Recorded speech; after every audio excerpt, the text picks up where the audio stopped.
በስመ አብ ወወልድ ወመንፈስ ቅዱስ አሐዱ አምላክ አሜን። ክርስቶስ ተንሥአ እሙታን በዐቢይ ኃይል ወሥልጣን አሰሮ ለሰይጣን አግዓዞ ለአዳም ሰላም እምይእዜሰ ኮነ ፍስሐ ወሰላም። በዓለም ላይ የምትኖሩ ኦርቶዶክሳውያን የእግዚአብሔር ልጆች ሰላም እግዚአብሔር ይብዛላችሁ። የገብረ መስቀል ሚዲያ ነው። በሳምንት 2 ቀን ማክሰኞና ዓርብ ሥርዓተ ቤተክርስቲያንን እየተማማርን ሲመተ ክህነት ላይ ደርሰናልና ተክህን አገለገለ።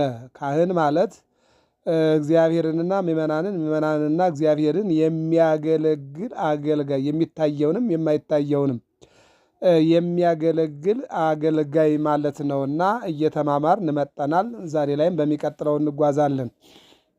ሲመተ ክህነት 3 ደረጃ አለው ይላል። ሲመተ ክህነት 3 ደረጃ አለው። ይኸውም ዲቁና፣ ቅስና፣ ኤጲስቆጶስነት ነው። ከዚህም በላይ ጳጳስ፣ ሊቀ ጳጳስ፣ ፓትርያርክ አለ። እንደየማዕረጉም ስርዓተ ሲመትና ጸሎት አለው። ስለዚህ ስርዓቱ እንዴት እንደሆነ ከአጻዊ ኆኅት እስከ ርዕሰ ሊቃነ ጳጳሳት በሕገ ቤተ ክርስቲያን የተወሰነው ስርዓተ ሲመት በየደረጃው እንደሚከተለው እናየዋለን። ተገልጿል፣ ተቀምጧል፣ ተጽፏልና ይብራራል።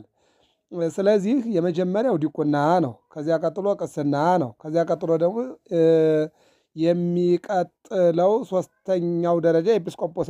እንግዲህ የመጀመሪያው የፓትርያርክ ርዕሰ ሊቃነ ጳጳሳት ወይም የሊቀ ጳጳሳት አሿሿም ስርዓት እንዴት ነው የሚለውን ነው የምናየው። ሊቃነ ጳጳሳት ቤተ ክርስቲያንን ለመጠበቅ ክርስቶስ የሾማቸው የሐዋርያት ተከታዮች ናቸው። የሐዋርያት ሥራ ምዕራፍ 20 ቁጥር 28 ላይ ሲመክሙ እግዚአብሔር ጳጳሳተ ቀሳውስተ ወዲያቆናተ ከመ ትራዩ ቤተ ክርስቲያኑ እንታጥረያ በደሙ ዋተባ በዕፀ መስቀሉ። ሲመክሙ እግዚአብሔር ሾማችሁ ጳጳሳተ ቀሳውስተ፣ ፓትርያርክ፣ ሊቃነ ጳጳሳት፣ ኤጲስቆጶሳት፣ መነኮሳት ብሎ እግዚአብሔር ሾማችሁ። ሲመክሙ እግዚአብሔር ጳጳሳት ቀሳውስተ ወዲያቆናት፣ ከዚያ ቀጥሎ መምህራን፣ ከዚያ ቀሳውስት፣ ከዚያ ደግሞ ዲያቆናት። ከመ ትራዩ ቤተ ክርስቲያኑ እንታጥረያ በደሙ የዋጃትን አንድም የተከላትን አንድም ያመጣትን አንድም ያስገኛትን ቤተ ክርስቲያንን ትጠብቁ ዘንድ ዋተባ በዕፀ መስቀሉ፣ በዕፀ መስቀሉም የባረካትን ቤተ ክርስቲያንን ትጠብቁ ዘንድ እግዚአብሔር ሾማችኋል። አሁን በኢትዮጵያ ኦርቶዶክስ ተዋሕዶ ቤተ ክርስቲያን ሹመት ከእግዚአብሔር የሚገኝና የእግዚአብሔር ስጦታ ነው ማለት ነው። ማንም እንደፈቀደ ተነስቶ እኔ ጳጳስ ነኝ፣ እኔ ኤጲስቆጶስ ነኝ፣ እኔ ካህን ነኝ፣ እኔ ዲያቆን ነኝ ማለት አይችልም። ስርዓት አለው፣ ሕግ አለው። ቤተክርስቲያኗ 3 አይነት ምሰሶች አሏት። 7ቱ ምስጢራተ ቤተክርስቲያን፣ 5ቱ አዕማደ ምስጢር፣ 3ቱ ደግሞ ዶግማ፣ ቀኖና፣ ስርዓትና ትውፊት የሚባሉ 3 ምሰሶዎች አሉ። እንግዲህ እነዚህ የቤተ ክርስቲያኗ ስርዓት ሲሆኑ በእነዚህ በኩል ነው እንግዲህ ቀኖናውን ጠብቆ ስርዓቱን ጠብቆ ዶግማውን ጠብቆ ነው የሚጓዘው ማለት ነው። እና ሊቃነ ጳጳሳት ቤተ ክርስቲያንን ለመጠበቅ ክርስቶስ የሾማቸው የሐዋርያት ተከታዮች ናቸው። ይህንም አይተነዋል በአዲስ ኪዳን ጌታችን ዮሐንስ ወንጌል ምዕራፍ 20 ላይ እና የማቴዎስ ወንጌል ምዕራፍ 16 ላይ በጴጥሮስና በሌሎቹ ደቀ መዛሙርት ስርዓተ ክህነትንና ስርዓተ ኑዛዜን ሲሰጣቸው ተመልክተናል ማለት ነው። ሌላኛው በአንድ ዘመን በአንድ ወንበር 2 ሰዎች አይሾሙም። የኢትዮጵያ ኦርቶዶክስ ተዋሕዶ ቤተክርስቲያን በአንድ ወንበር ላይ አንድ ጳጳስ ነው የምታስቀምጠው፣ ወይ አንድ ሊቀ ጳጳስ ነው የምታስቀምጠው። ወይም ደግሞ ፓትርያርክም አንድ ፓትርያርክ ነው። 2 ፓትርያርክ በአንድ ወንበር አታስቀምጥም። 2 ጳጳሳት በአንድ ወንበር አታስቀምጥም። 2 ሊቀ ጳጳሳት በአንድ ወንበር አታስቀምጥም። እና በአንድ ወቅት የሚሾመው አንድ ጳጳስ ብቻ ነው ማለት። እንደውም በሌላ መልኩ ስም ራሱ ማለት ነው። ለምሳሌ አቡነ ያዕቆብ የሚባል በአንድ ሲኖዶስ ላይ አንድ ያዕቆብ እንጂ 2 ያዕቆብ አይኖርም። በእኛ ዘመን ይሄ ክፍል መከፋፈል የሚባል ነገር እየመጣ አንዱ ተወግዞ አንዱ ተለይቶ እየተባለ በተለያየ መልኩ ብዙ ጳጳሳት በ2 በ3 ሲጠሩ አይተናል። ያ ከሚመጣው ችግርና ፖለቲካዋ ቤተክርስቲያኗን ጠልፎ ይዟት ቤተክርስቲያን ፖለቲካ ከቤተክርስቲያን መገናኘት የማይገባቸው እየተገናኙ በዚያ ውስጥ ላይ ይህ ስርዓት ብዙ ጊዜ እንከን ሲገጥመው እንመለከታለን እንጂ በአንድ ሲኖዶስ ውስጥ አንድ ጳጳስ ብቻ አንድ ስም ብቻ ነው የሚኖረው ማለት ነው። ግን አሁን 2 ብናይ በችግር የመጣ ስም እንጂ በዚህ ቀጥታ በቤተክርስቲያኗ ስርዓት የመጣ እንዳልሆነ ማወቅ ይቻላል ማለት ነው። ስለዚህ በአንድ ዘመን በአንድ ወንበር ሁለት ሰዎች አይሾሙም። አንድ ጳጳስ ብቻ ነው የሚሾመው። አንዱ ሲሞት አንዱ ይተካል ማለት ነው። ሌላው ርዕሰ ሊቃነ ጳጳሳት ሲሾም ሊቃነ ጳጳሳት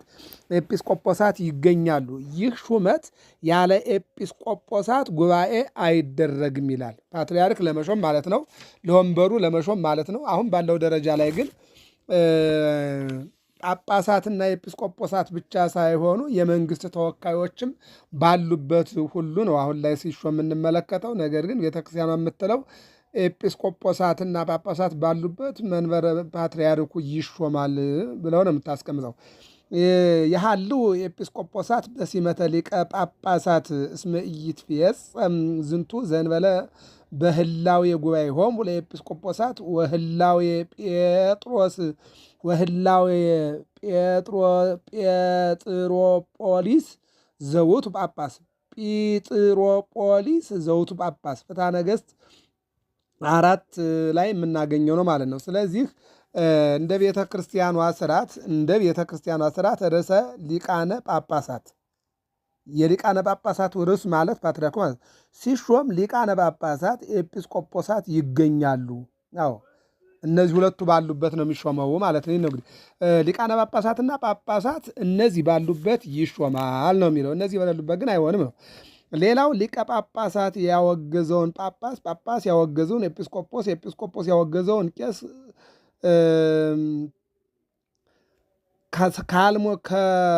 ሳይሞት ወይም ከሞተም በኋላ አይፈታውም ነው የሚለው። አይፈታውም። አንዱ ያወገዘውን አንዱ አይፈታም ማለት ነው። ቄስ ያወገዘውን ኤጲስቆጶስ፣ ኤጲስቆጶስ ያወገዘውን ጳጳስ፣ ጳጳስ ያወገዘውን ሊቀ ጳጳስ፣ ሊቀ ጳጳሳት ያወገዘውን ፓትርያርክ ርዕሰ ሊቃነ ጳጳሳት ሳለም ከሞተም በኋላ ይፈታዋል ነው የሚለው። ይህን ለይተን እንመለከተው። ሊቀ ጳጳስ ያወገዘውን ጳጳስ ወደታች ነው። አሁን እዚህ ጋር ሊቀ ጳጳሳት ያወገዘውን ጳጳሱ አንድ ክብር ይቀንሳል ማለት ነው። ጳጳስ ያወገዘውን ኤጲስቆጶሱ አሁንም አንድ ክብር ወደታች ቀነሰ ማለት ነው፣ ደረጃ ማለት ነው። ኤጲስቆጶስ ያወገዘውን ቄስ ሳይሞትም ሳለም ከሞተም በኋላ አይፈታውም። ለምን? ከላይ ወደታች ስንመጣ ደረጃው አንድ እየቀነሰ ነው የሚወርደው። ከታች ወደ ላይ ስንወጣ ደግሞ ደረጃው እየጨመረ ነው የሚሄደው። ያወገዘውን ኤጲስቆጶስ፣ ኤጲስቆጶስ ያወገዘውን ጳጳስ፣ ጳጳስ ያወገዘውን ሊቀ ጳጳሳት፣ ሊቀ ጳጳሳት ያወገዘውን ፓትርያርክ ወደ ላይ ሲወጣ ማለት ነው። ሊቃነ ጳጳሳት ሳለም ከሞተም በኋላ ይፈታዋል ነው የሚለው። ምክንያቱም አሁን ከቆሞስ ቀጥሎ ኤጲስቆጶስ ነው፣ በደረጃ ይበልጣል። ከኤጲስቆጶስ ቀጥሎ ጳጳስ ነው፣ በደረጃ ይበልጣል። ከጳጳስ ሊቀ ጳጳስ ነው፣ አንድ ደረጃ ይበልጣል ማለት ነው። ከሊቀ ጳጳስ ፓትርያርክ ነው ማለት ነው። ሊቀ ጳጳስ ያወገዘውን ፓትርያርኩ፣ ጳጳስ ያወገዘው ሊቀ ጳጳስ፣ እንደገና ደግሞ ቆሞስ ያወገዘውን ጳጳስ መፍታት ይችላል ማለት ነው። ይሄ የቤተክርስቲያኗ ስርዓት ነው ማለት ነው። ከሞተም በኋላ ግን ይፈታዋል። ወኢይደሉም ሊቃነ ጳጳሳት ወጳጳሳት ወኤጲስቆጶሳት ከመ ይፍታ ዘአሰሮ ካልኡ ዘእንበለ እምድኅረ ሞቱ ወሊቀ ጳጳሳት ብውህ ውእቱ እምድኅረ ተከስተ ከመ ይፍታሕ ማእሰሮሙ ለእሉ ኩሎሙ ሶበሬየ ዝግተ ሲኖዶስ 51 ላይ ይህን ታገኛላችሁ ነው። ስለዚህ በአጭሩ ከታች ወደ ላይ ሲወጣ ከኤጲስቆጶሱ ያሰረውን ጳጳሱ፣ ጳጳሱ ያሰረውን ሊቀ ጳጳሱ፣ ሊቀ ጳጳሱ ያሰረውን ፓትርያርኩ መፍታት ይችላሉ። ከላይ ወደታች ስንወርድ ግን ፓትርያርኩ ያሰረውን ሊቀ ጳጳሱ፣ ሊቀ ጳጳሱ ያሰረውን ጳጳሱ፣ ጳጳሱ ያሰረውን ኤጲስቆጶስ መፍታት ግን አይቻልም። ይሄ የቤተክርስቲያኗ ስርዓት ነው። ለምሳሌ አሁን ስርዓቱን ስንመለከት ዲያቆን፣ ክህነት፣ ምንኩስና፣ ቆሞስ፣ ኤጲስቆጶስ፣ ጳጳስ፣ ሊቀ ጳጳስ፣ ፓትርያርክ እያለ ነው የሚወጣው። ከላይ ወደ ታች ስንወርድ ደግሞ ደረጃውን እየቀነሰ ነው የሚወርደው ማለት ነው። ከታች ወደ ላይ ሲወጣ ደረጃ እየጨመረ ይወጣል። ከላይ ደግሞ ወደ ታች ስንመለከት ግን ደረጃ እየቀነሰ ነው ማለት ነው። ሌላው ሊቀ ጳጳሳቱ ወይም ርዕሰ ሊቃነ ጳጳሳቱ የታመመ እንደሆነ እስከሚድን፣ የታሰረ እንደሆነ እስከሚፈታ ይጠብቃል። ማለትም ሊቀ ጳጳሳቱ ወይም ርዕሰ ሊቃነ ጳጳሳቱ የታመመ እንደሆነ እስከሚድን፣ የታሰረ እንደሆነ እስከሚፈታ ይጠበቃል። ሹመቱ ለሌላ አይሰጥም። የማይድን ደዌ ከያዘውና ሊፈታ የማይችልበት እስራት ከሆነ በልዩ ይሾማል፣ አይጠበቅም ይልና ይህን ያስቀምጣል ማለት ነው። እና በቤተ ክርስቲያናችን እንግዲህ አስተምሮ ያው ክህነት ማለት እግዚአብሔርን ማገልገል፣ በቀራንዮ ላይ የተቆረሰውን ስጋ በቀራንዮ ላይ የፈሰሰውን ደግሞ ለምእመናን፣ ይልቁንም ደግሞ የሚታየው ሰው የማይታይ ኃጢአት አለበትና የሚታየው ካህን የማይታየውን ስርየተ ንስሐ እየሰጠ ያስተምራል፣ ወደ እግዚአብሔር ያቀርባል ማለት ነው። እና ካህናት እስመ አዕይንቱ ለእግዚአብሔር የእግዚአብሔር ዓይኖች ናቸው ካህናት። አዎ ካህናት የእግዚአብሔር ዓይኖች ናቸው። ስለዚህ ካህናት ከእግዚአብሔር የተሰጣቸው ስልጣን አለ። ሕዝቅኤል 36 ላይ ምን ይላል? በጎችን ጠብቁ፣ በጎችን መንጋ እንዳታስበሏቸው፣ አውሬ እንዳታስበሏቸው። በጎችን አውሬ ብታስበሏቸው ግን የበጎችን ደም ከእናንተ ጠብቃለሁኝ፣ ከእናንተ እጅ ላይ መልሳለሁ ይላል እግዚአብሔር። ስለዚህ ሰማያዊ አባት አለን፣ እንዲሁም ደግሞ ምድራዊ አባት አለን። በሌላ መልኩ እግዚአብሔር እረኛችን ነው። መላእክት እረኞቻችን ናቸው። ካህናት ደግሞ እረኞች ናቸው። ስለዚህ ካህናት ትልቁ ሀብታቸው መፍታት፣ ያሰሩትን ይፈታሉ፣ የታሰረውን ይፈታሉ፣ ይልቁንም ደግሞ ይባርካሉ፣ ይልቁንም ደግሞ ንስሐ ይሰጣሉ፣ የከበደን ነገር ያቀላሉ። ስለዚህ በዚህ አይነት መልኩ ሀብተ ክህነት ነውና በዚህ እንድንጠቀም የእግዚአብሔር አምላካችን መልካም ፈቃድ ይሁንልን። ይቀጥላል፣ ገና አላለቀም። ቀጥሎ የኤጲስቆጶሳት ሲመተ ክህነት የሚል ነገር አለ። ከዚያ እናየዋለን። ገብረ መስቀል ሚዲያ ነው። ሰብስክራይብ፣ ላይክ እና ሸር አድርጉ። ስርዓተ ቤተ ክርስቲያንን ጠንቅቀን እንወቅ። ምክንያቱም ከዲቁና ወደ ፓትርያርክ ሲወጣ ደረጃ እየጨመረ እንደሚወጣ፣ ከፓትርያርክ እስከ አጻዊ ወህት ወደ ታች ሲወርድ ደግሞ ደረጃ እየቀነሰ እንደሚወርድ፣ በሌላ መልኩ ደግሞ ፓትርያርኩ ያሰረውን ወደ ታች ያሉት ማንኛውም ሆነ ማን መፍታት እንደማይችል፣ ይልቁንም ደግሞ ከታች መነኩሴው ያሰረውን ቆሞሱ ያሰረውን ኤጲስቆጶሱ ያሰረው ሊቀ ጳጳሱ ያሰረውን ፓትርያርክ መፍታት እንደሚችሉ የቤተክርስቲያኗን ስራ ጠንቅቆ ማወቅ ትልቅ ነገር ነውና ይህንን አውቀን እንድንረዳ ሰብስክራይብ፣ ላይክ፣ ሸር እያደረጋችሁ ለሁሉም እንዲዳረስ አድርጉ። እግዚአብሔር አምላክ ጉባኤያችን ይባርክልን። ወስብሐት ለእግዚአብሔር።